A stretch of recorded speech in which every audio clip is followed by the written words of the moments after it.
बाबा बनल रहो ससुरवा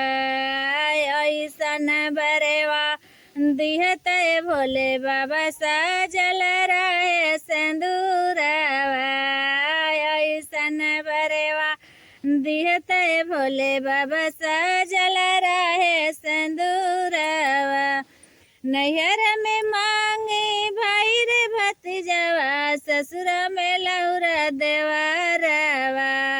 नैहर में मांगे भाई रे भतीजवा ससुर में लहुरा देवरवा ऐसन बरवा दिहत भोले बाबा सजल रहे सिंदूरवा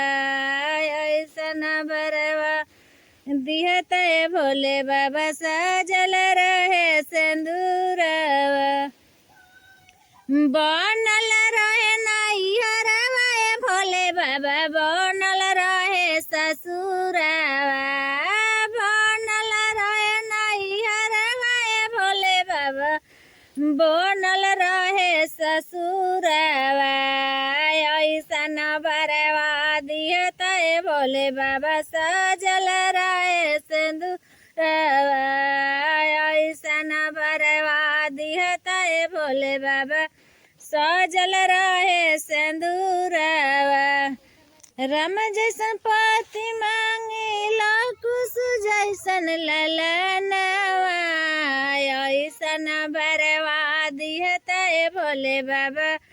बनल रहे सिंदूरवा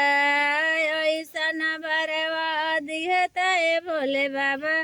सजल रहे सिंदूरवा नैहर में